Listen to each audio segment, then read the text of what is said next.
Okay, children, now we begin with the non-conventional sources of energy.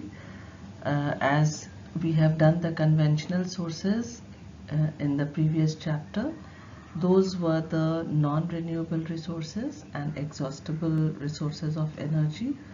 And as they are coming to an end, or we are using it to the maximum, the government is forced to uh, take initiative or do some programming to tap the non-conventional sources of energy. In fact, the whole world is now changing the usage of non-conventional sources of energy from the conventional sources, as everywhere the conventional sources are coming to an end, and there are other advantages also when we use the non-conventional sources of energy. So we'll see in this chapter we will be doing solar energy, wind energy, as well as the biomass. The other forms which are given, which it is reduced from your syllabus. So coming to the non-conventional sources of energy, it is the most vital necessity for daily life of all living beings. It's in your book, it is on page number 174, 194. And the various form of energy, electrical energy is the most important form for the immense uh, advantages offered by it, because it directly converts, this energy is directly converted into electricity. Most significantly, for utilization of the energy, it is most efficient and the cleanest form, as it does not cause any pollution.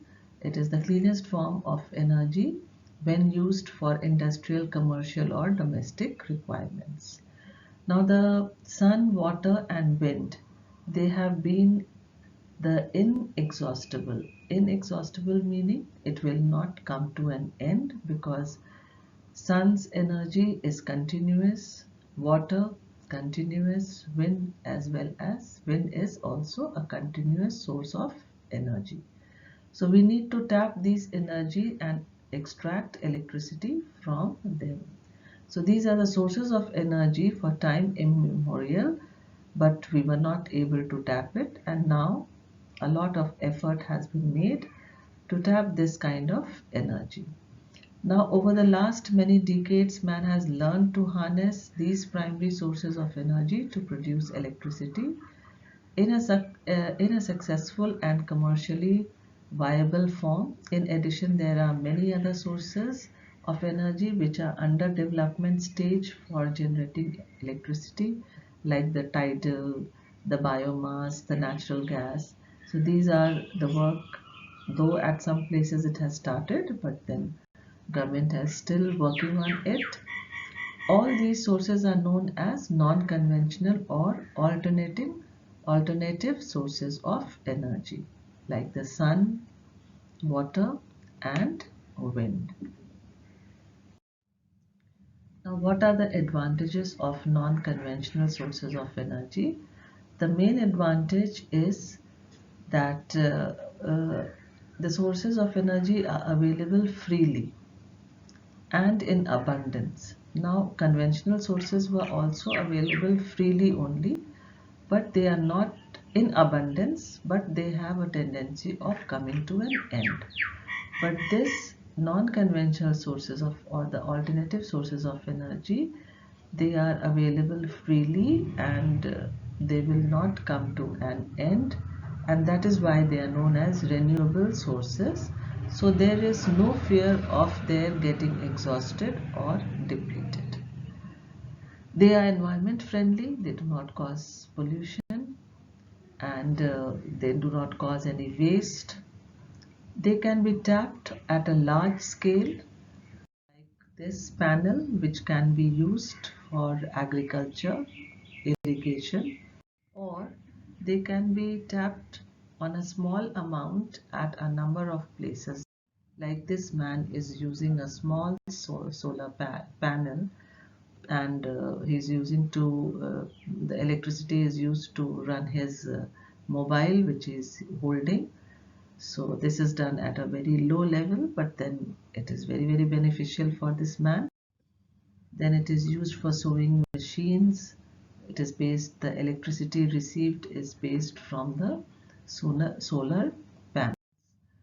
So they can be tapped at a large scale at one place or in small amount at number of places at the same time, including remote and inaccessible areas like hilly terrains, deep forest or deserts.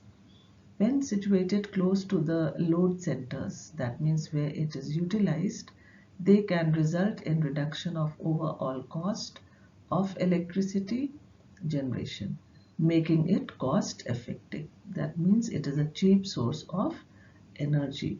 The rate of installation is high, but the electricity, once it starts coming from it, then it is cost effective. It is very cheap. So the first one under the category is the solar energy. Sun is the primary source of energy. It provides enormous amount of energy in the form of solar radiation, reaching the surface of the earth with its vast potential of virtually untapped energy living off from the sun promises to be an attractive alternative for the future. It is being used for various purposes like direct solar heating. In this application of the sun's heat, the sun rays are concentrated using special mirrors or reflectors to produce heat at high temperature. So these reflectors uh, they produce heat at very high temperature, and the examples are like solar heaters, ovens and cookers. So solar water heaters, the first example, what are they? These comprise specially designed flat plate panels or reflectors to absorb solar energy when sun rays fall on the panel. Mounted on the rooftops at a situable angle to absorb the solar energy, like this. This can be installed at the rooftop, and then it gets heated, and then the heat is transferred from it to various areas, centers in for domestic use inside the house or in a small factory.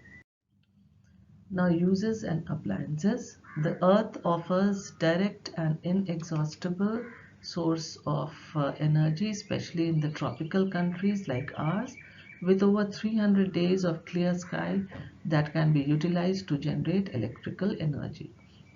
We have a problem only in the winter season or in the hilly areas, but generally, as it says, for 300 days the sky is clear. This is commonly achieved by making use of a kind of semiconductor device known as photovoltaic cell, that is PVC. Suitably designed arrays of photovoltaic cells have been successfully used to provide street lights, especially in the rural and remote areas, solar lanterns for domestic use, for emergency lights, solar electric power TV sets, solar water pumps, solar refrigeration system, railway signaling systems and communication networks. You can see that how much vast utilization of the solar energy is made in India and elsewhere also. So far, nearly 10,000 solar photovoltaic systems covering a variety of applications have been installed in the country. You will find them that in Lucknow also many houses these days they have these solar panels, and the government has given them the advantage of selling their extra electricity which is stored through their panels to the electricity department, and a bill is made and a balance of it is given to the owner. So this is the picture of the big solar panel PVC. So now we come to see the advantages of solar energy. Advantages are immense.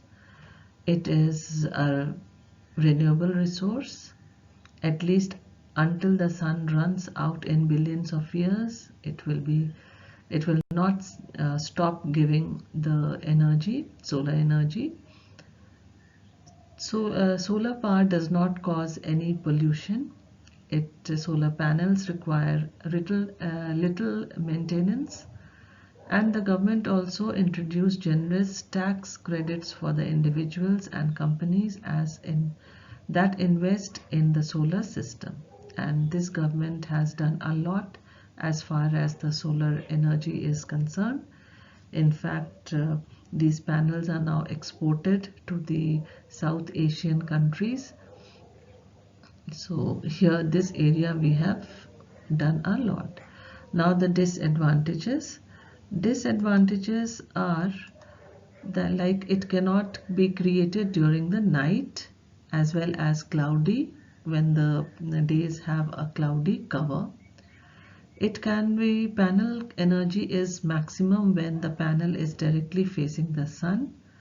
Most of the efficient solar cells are only convert just over 20% of the sun's rays to electricity. So we need to have better solar cells. Now, with the increased advances in solar cell technology, this number is likely to increase. Installing solar panels is an expensive affair. So, however, the cost of solar panels incurred is only the initial cost. That means the cost of installation is high, but once it is installed, then the electricity which is obtained from it is very cheap. So these were the advantages and disadvantages of solar energy and solar energy as a whole. So next we will do the wind energy.